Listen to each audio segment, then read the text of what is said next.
جو قومی ترانہ ہوتا ہے یہ کسی بھی قوم کی پورے کے پورے سٹرکچر کو، پورے کے پورے بیک گراؤنڈ کو، پورے کے پورے خواب کو اور پوری کی پوری آئیڈیالوجی کو ریپرزینٹ کر رہا ہوتا ہے۔ اور میرا خیال ہے آپ میں سے میجورٹی کے علم میں یہ بات نہیں ہوگی کہ یہ پاکستان کا دوسرا قومی ترانہ ہے۔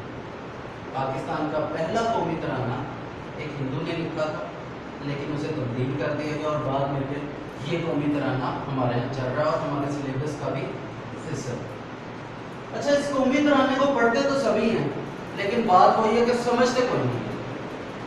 تو آج اصل میں جو بنیادی طور پہ میں چاہ رہا ہوں کہ اسے سمجھا بھی جائے کہ اس قومی ترانے میں ہمیں پیغام کیا دیا۔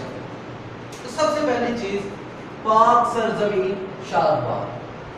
پاک آپ کو پتا صاف ستھرے لوگوں کی، پاکیزہ لوگوں کے رہنے کی جگہ، سر بلند کو کہتے ہیں، زمین خطہ، اور شاد باد ہمیشہ خوش اور آباد ہے۔ کشور، یہ کشور کا لفظ آپ لوگوں نے سنا ہوگا، کہکشاں کشور باغ کو کہتے ہیں۔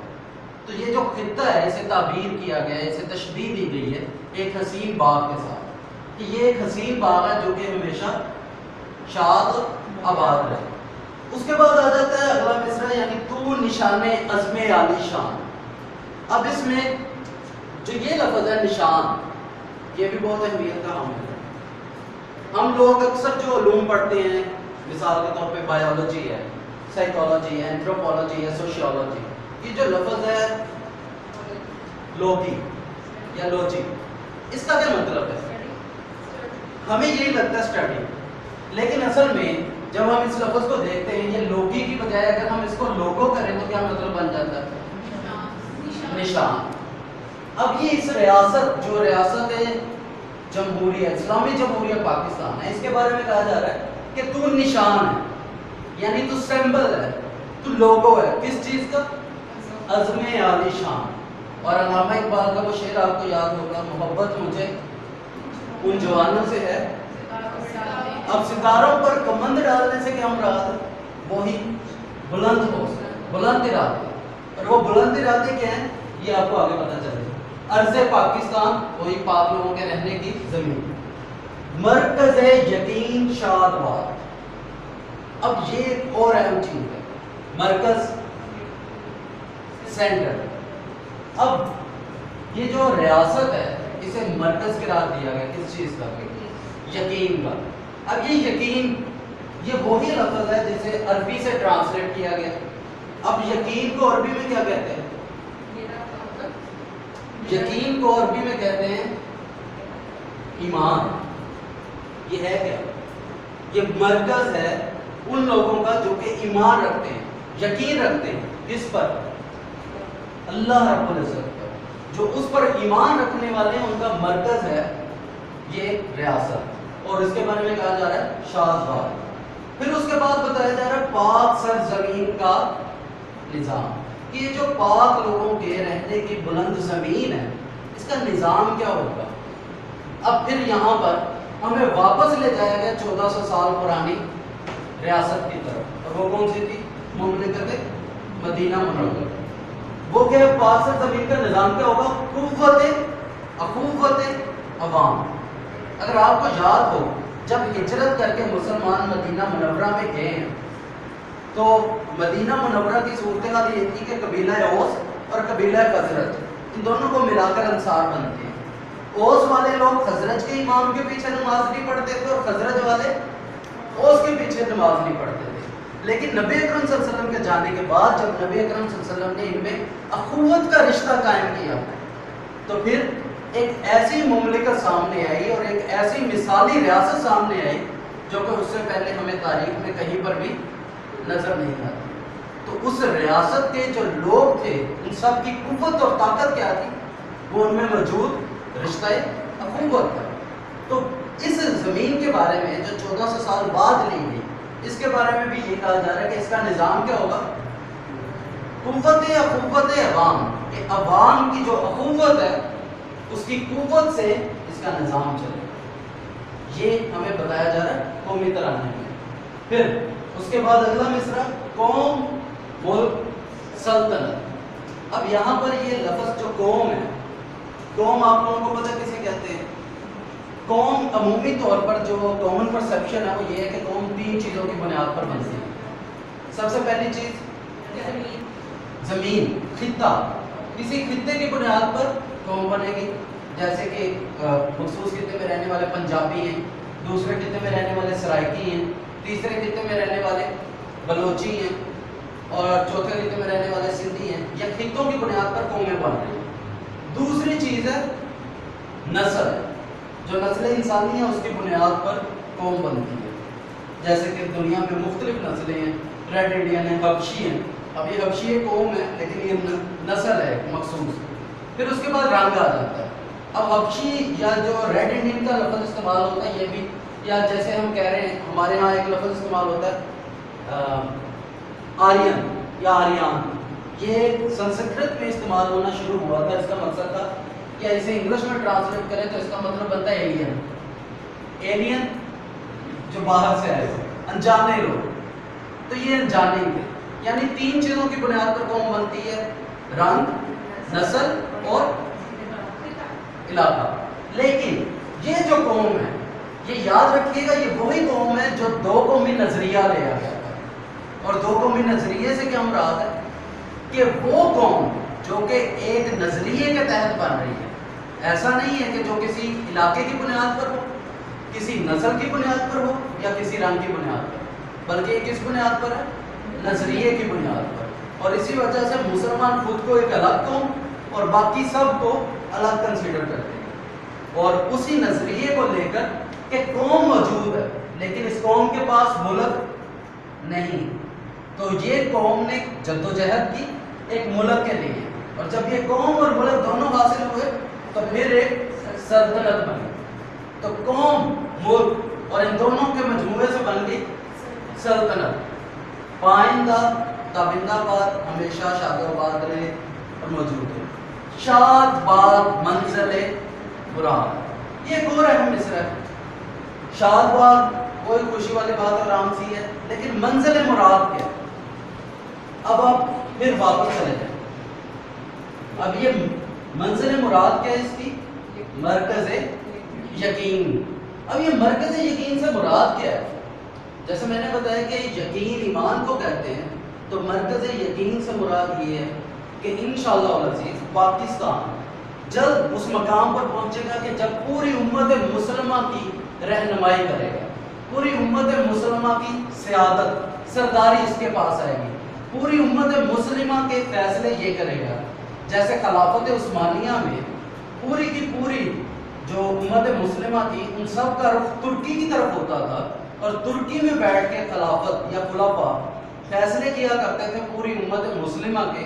اسی طرح آئندہ وقت میں یہ پورے ایمان والوں کا، پوری دنیا میں جتنے مسلمان ہیں ان کا یہ مرکز بنے گا. اور اسی وجہ سے ہمیں اکثر یہ ٹی وی چینلز پہ دیکھتے ہیں کہ جو بائیں بازو کی قوت والے یا ان کی سپورٹ کرنے والے لوگ ہوتے ہیں، یہ دائیں بازو والوں کو کہتے ہیں کہ آپ نے پوری امت کا ٹھیکہ لیا ہوا. تو وہ ٹھیکہ ہمیں یہیں سے ملتا ہے. یہی وہ ٹھیکہ جو ہمیں دیا جا رہا ہے اور جو ہمیں سمجھایا گیا اور ہمیں انجیکٹ کیا گیا. پھر اس کے بعد ہے پرچم ستارہ و ہلال. یہ جو پرچم ہے اس میں 2 چیزیں ہیں، ایک ستارہ اور دوسرا ہلال. اچھا، اب یہ ستارہ اگر آپ نے کبھی غور کیا ہو تو یہ 5 کونوں والا ستارہ ہے. اب یہ 5 کونوں سے کیا مراد ہے؟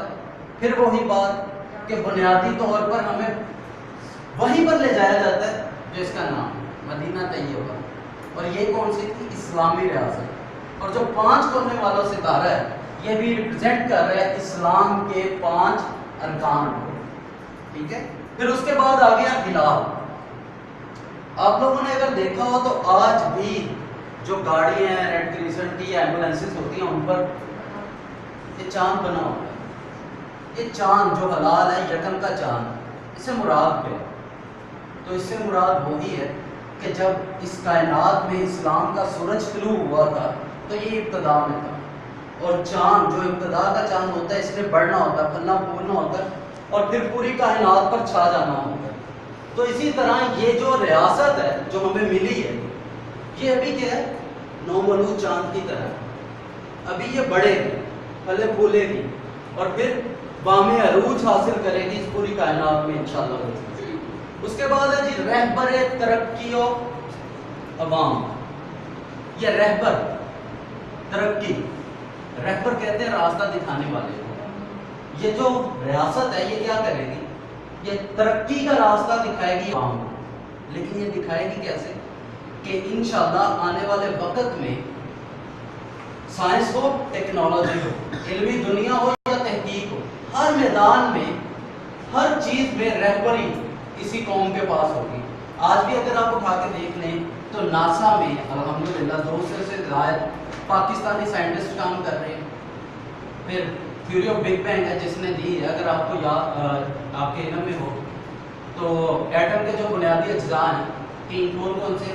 Electron, neutron, proton. اس کے بنیادی اجزاء کتنے ہیں؟